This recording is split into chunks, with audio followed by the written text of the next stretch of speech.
All right, so essentially Massachusetts puts out their 3-part plan: disobey the intolerable acts, stop paying taxes, prepare for war. They're not messing around. And part of this has to do with the fact that essentially England had made no pit stops, no messing around. They set up shop in Massachusetts first. So they're camping out there, and many of the intolerable acts kind of get their start and their focus with Massachusetts. So Massachusetts felt very much like they were being targeted. And they're like, no. We're done.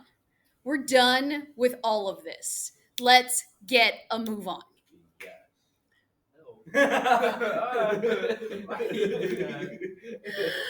So this like 3-part plan was, we are done trying to play nice. But other parts of the country were a little less motivated. Gentlemen, less of your phones, please. And we'll see that as the colonies come together. Because as the colonies come together, not everybody is going to feel like, oh, let's get rid of England. Because other colonies, as we saw yesterday, really depended on England or felt a lot more of a connection to England for financial support and interconnection. September 1774, a group of delegates from 12 of the 13 colonies, Georgia. Okay, so who did not show up? Georgia. Why? So Georgia had been invited but did not show up. Why? They did not show up, and this is something that definitely ticks off John Green because they repeatedly don't show up during this whole process. So as they are preparing for war, they get involved in war, they're moving throughout the revolution, Georgia keeps not showing up. So this is definitely frustrating because at the end of the war, they're going to be like, so we're a country, right? And it's like, hey, Georgia, what you were not super helpful during this whole setup and doing the work part. Now you want to be involved in the let's have a country? You weren't doing the work. So it's a little frustrating when they want equal participation afterwards. All right. Yes, dear. So that's why he sounded mad when he said Georgia. Oh yeah, he's very disappointed in them. Georgia. Let's wait. Where are we wandering to, love? Philadelphia to coordinate the resistance of the Intolerable Act. This was the First Continental Congress, which in setting up the Continental Association to police the boycott and encourage domestic manufacturing was the first real colony-wide government in British America. Thanks, Thought Bubble. So this sort of phenomenon is known by historians as kind of a big deal. I mean, coordinating action to achieve some end is what governments do, so it's not an exaggeration to say that the First Continental Congress was the first government of America. You might even say that sending delegates to Philadelphia in 1774 was the first truly revolutionary act of the American Revolution, but it was not a call for independence. However, there was a changing attitude among many colonists, because rather than seeing themselves as standing up for their rights as English people, they began to make claims based on abstract ideas about freedom and natural... Okay, so what are the abstract ideas that they're discussing in these settings? Freedom? Freedom. And what else? Natural rights. Natural rights. Potato. Freedom and natural rights. So if we think about things that we see in eventually our founding documents, so we hold these truths to be self-evident, that all men are created equal. That's where we see these ideas of freedom and natural rights. This idea that you're supposed to have these things kind of in your essence. That you are born with certain qualities that can't be taken away from you. Okay? You said like ability. Not so much abilities, but like there are things that a government doesn't give to you. You have the right to. You have the right to be able to make choices about your own like life and future. A government doesn't say, okay, you get to decide whether or not you have a family. You get to decide whether or not you want to live in a home. Like, you're a human. You get to make these choices because you're a human. Those aren't things that a government gets to choose for you because you're a person. You get to make those choices. And a government should be there to make sure that you have the ability to make those choices and can be safe to do so. That you're not fearing your government or somebody else taking those things away. Does that make sense? Mm-hmm. You're not fearing outside groups coming and murdering you in this process. Okay? All right. So let's continue on. Now is a question of which happened first. Did we declare that we are going to be our own nation first? Or did we start fighting the English first? What do you think? Okay, so you think that we were like, we're going to be our own nation first, and then England is like, we're going to punch you in the face. No, we're going to fight first. Okay, let's see if you are right. The Continental Congress was between worlds because it justified its actions as liberties of free and natural-born subjects within the realm of England, but it also talked about immutable laws of nature. And this idea that all humans have certain rights derived from natural law has become a pretty big deal, not just in the United States, but also in the green lands of not America. I mean, these days, human rights is a phrase that we bandy about with Putin. Do you show up every time the words human rights are mentioned to make sure that we're talking about China and not you? And this brings me back to an important point. Although we tend to equate the two, the American Revolution and the American War for Independence were not the same thing. I mean, for one thing, the fighting started 15 months before the Declaration of Independence. Okay, so what started first? The fighting. The fighting. Oh, for the spelling impaired. Fighting is Fightting. The fighting. The fighting started first. That is number 18. 18.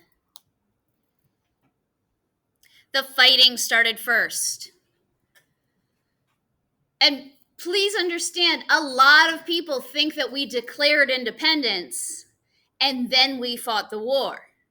But really, the war had been going on for over a year. And then we were like, hey, we should probably say that we're going to be an independent nation.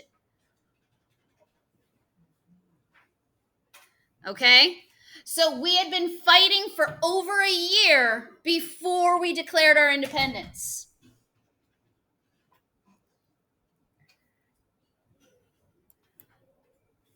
Declaring independence does not make you an independent nation, as I will now demonstrate. I hereby declare this studio the independent nation of John Green, Sylvania.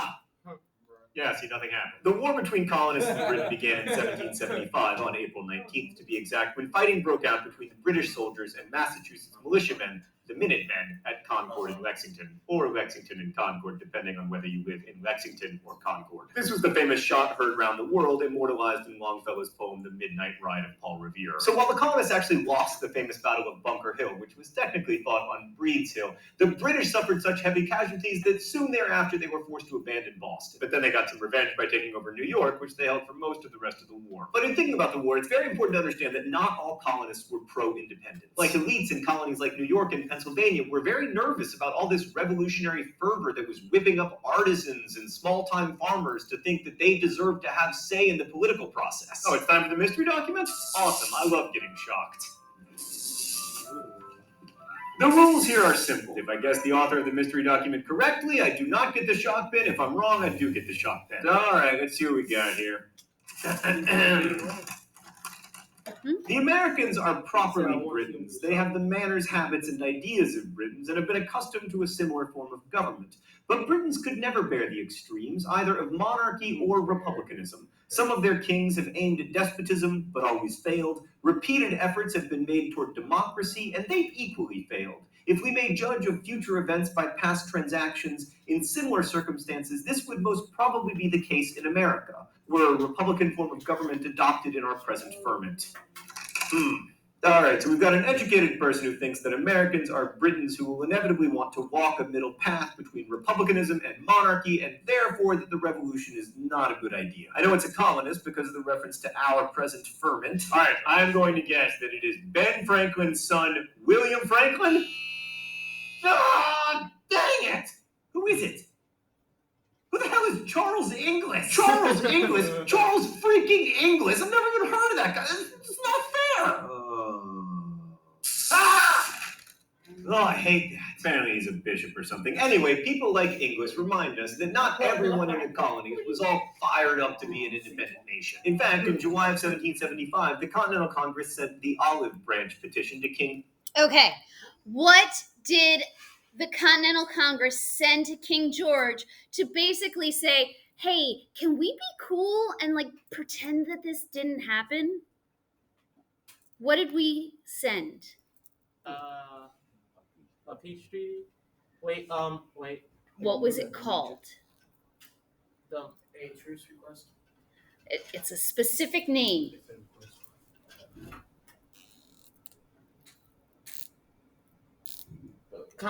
Conical Congress? That was the name of our group. Oh, wait. I think it was I don't know how to say it. Recolony. No? Reconciliation is what we're asking for. Oh, the Olive Branch? Nice. I forgot what it's called. Olive Branch Petition. Olive Branch Petition. Olive Branch Petition. Olive Garden. No. Olive Garden. Olive Branch Petition. If you offer someone an olive branch, it's a symbolic gesture saying, my bad, can we pretend that whatever happened didn't happen? That is, it's Like an actual branch? the symbolism is from ancient Greece, and it's literally can we squash this beef and pretend that whatever happened didn't happen? It literally, it's from ancient Greece. Offering of an olive branch is supposed to make whatever happened go away, and we just pretend that whatever happened didn't happen. Yes, Nathan. What was Russia doing at this moment? Russia was just being Russia and not being involved. Russia 18 or 17. Russia was. They were having their own Muscovite issues and Russia was eyeing up territory in Sweden. They're basically doing their own So they was mostly attacking Sweden at that point. They were eyeing up a port in Sweden to try to steal it. Yeah, they yeah. But they included Putin in this because this was before the attacks on Ukraine this time, but Russia had been attacking Ukraine about 6 years ago when this video was made. So history repeats itself, and and Putin was violating human rights then. So we don't learn from history even in the large scale. So yeah, he's a monster. Let's return back because I would like to finish these last two questions, which are on the back of the paper, and let's talk about a certain individual that inspired many of the ideas of our government. Suggesting that Americans. What? What was it? What? 19, the Olive Branch Petition. The Olive Branch Petition.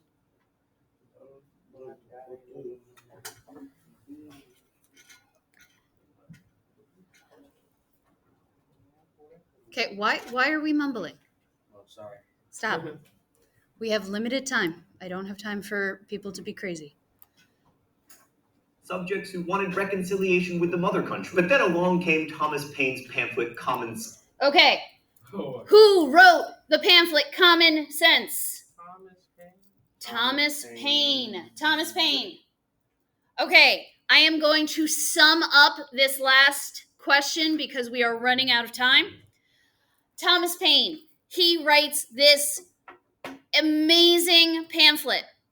It's amazing. It's very short. It kind of lays out these just great ideas about if you want a government that is going to do the right things for you, you need a government that is going to protect your life, your liberty, your freedom. His ideas, fantastic. Problem is, Thomas Paine is not a super likable guy. Like, his writing, great, wonderful. Him as a person, not so great, not so wonderful. And part of the reason is he's got great ideas, but he also does not really like everyday people and their complications. And so he is very good at pointing out why people kind of suck. Hold that thought because we don't have time. He regularly pointed out why, like, Christians were kind of crappy in their contradictions. So in number 21, he was an extremely popular author, but he dies penniless. He's broke. He dies broke. And only 8 people attend his funeral.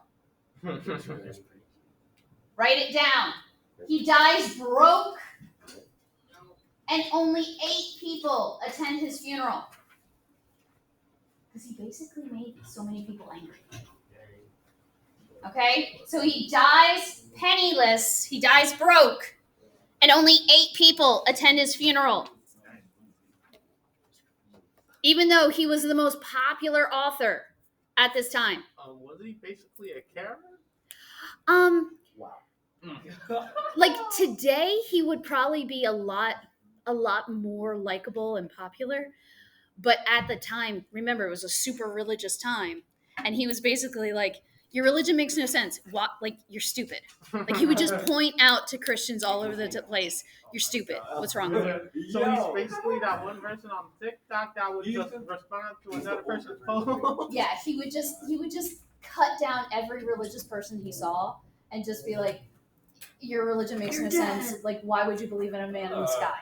Like, he would just, and he would not get that is not what you do. He didn't believe in God. Yeah, he didn't believe in God. My man. All right, you're turning in your PDN. You're turning in your crash course. You're going to put them on this table right here. Please and thank you. Can I ask you to make sure your name is on both?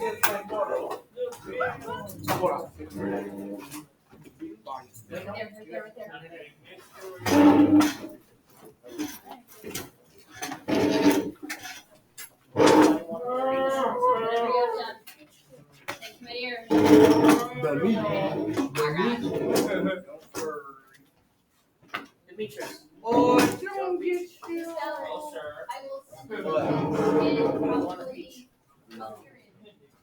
I don't like peaches. Uh, I'll send it to you.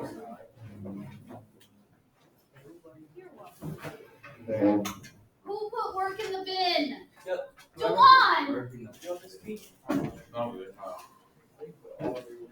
Why? No, sorry. It was Dewan and somebody else that's dumb. No. Table. The bin is where new stuff is. Why? Why is this so hard? You're gonna want to at the end. And we're finishing up the crash course video from yesterday. So will Dean Street allow you access to Chromebook? Okay. If he does, then I will. I'm right now posting. I'm posting stuff on our Google Classroom that you'll be able to work on the assignments. Okay.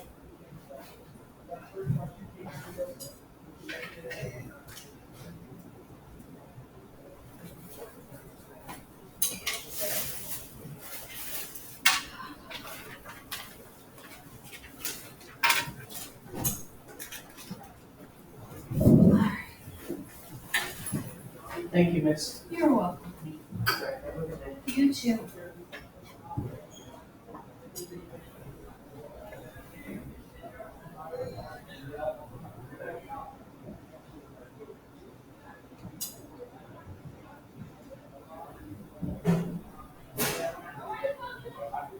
Also working on that homework that I gave out on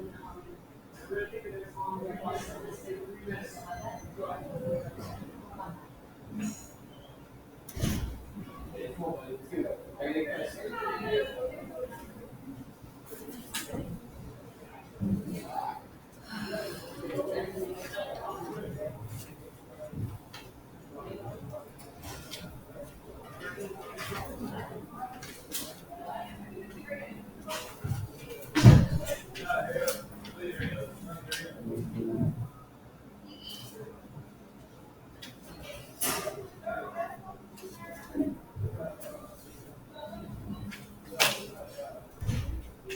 Are you in there too?